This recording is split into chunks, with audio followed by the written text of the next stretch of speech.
आदिवासी से जुड़ी खबरों को देखने के लिए सब्सक्राइब कीजिए ट्राइबल इंडिया टीवी।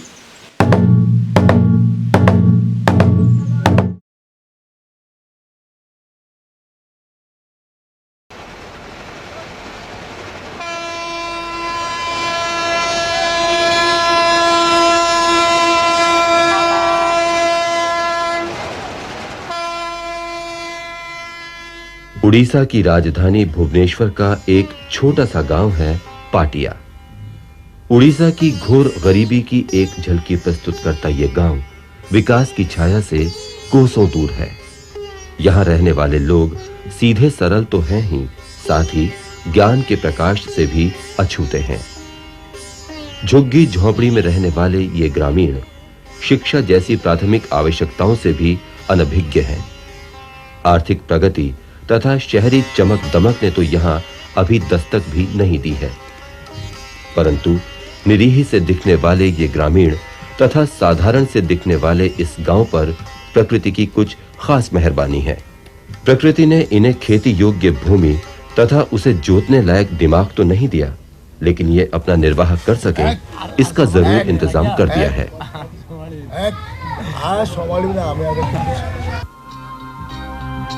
इन ग्रामीणों को प्रकृति का रोमांचक उपहार है सर्प।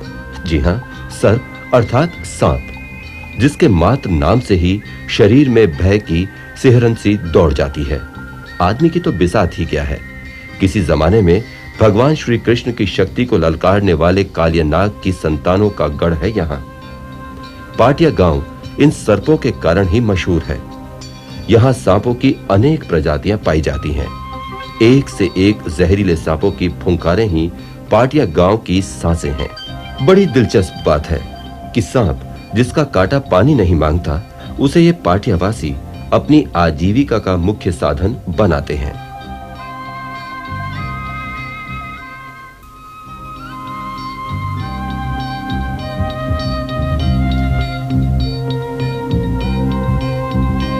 कभी शांत झील की तरह तो कभी समुद्र की लहरों की तरह पछाड़ मारते इन सांपों की अकड़ नहीं चलती इन पाटिया सपेरों के आगे। लगता है ये सर्प भी अब क्रोध में नहीं बल्कि लाड़ में नखरे दिखाते हैं। भोजन के नाम पर मात्र ये चावल तथा मांस का ही प्रयोग करते हैं।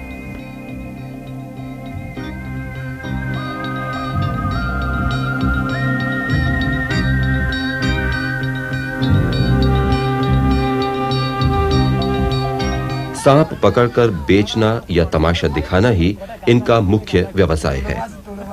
पाटिया गांव के लोगों का ये पुश्तैनी धंधा है। इस गांव के बच्चे खिलौनों से नहीं सांपों से खेलते हैं।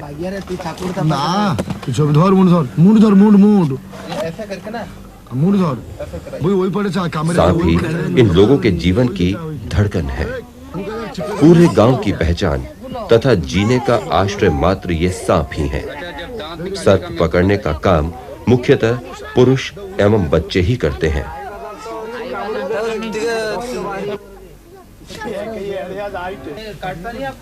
वो काटेगा तो मेरा पास में जड़ी बूटी है, दवाई लगे देगा खून में, और कोई डॉक्टर नहीं आएगा। मेरा बच्चू है, सांप पकड़ेगा, डरना नहीं है। जहर से भरे फुंकार मारते सांपों को पकड़ने के लिए ये बीन का इस्तेमाल नहीं करते, बल्कि कुछ तंत्र पढ़कर सांपों को काबू में करते हैं। सर्प इनकी आजीविका ही नहीं चलाते, बल्कि इनके सांस्कृतिक जीवन को भी प्रभावित करते हैं। कहा जाता है कि ये पाटियावासी गांव के अंदर ही शादियां करते हैं, बाहर नहीं जाते, और शादी की रस्म भी सांप आदान प्रदान करके ही करते हैं। यहाँ शिशुओं की आंखें मुर्गे की बांग से नहीं सर्पों की फुंकार से खुलती हैं, और लड़कपन तथा जवानी की तो पूछिए ही मत। स्वयं इनसे लंबे जहरीले सांपों से ये खेलते हैं, या सांप इनसे खेलते हैं पहचानना मुश्किल है। केवल सर्प ही यहाँ का मुख्य धंधा होने के कारण माएं भी बच्चों के भविष्य को लेकर कोई सपने नहीं संजोती, परंतु स्नेह एवं ममता से भरी माताएं अपने बच्चों को ये आशीर्वाद तो जरूर देती ही होंगी कि वे बड़े होकर कालिया नाग जैसे सर्प का मर्दन कर मां यशोदा की तरह हमारा गौरव बढ़ाए। हमारे खबरों से अपडेट रहने के लिए आप हमारे फेसबुक पेज को लाइक और फॉलो करना ना भूलें। साथ ही साथ आप हमारे यूट्यूब चैनल को सब्सक्राइब करें और आप हमें इंस्टाग्राम पे फॉलो भी कर सकते हैं। और भी खबरों से अपडेट रहने के लिए आप विजिट करें www.tribalindiatv.com।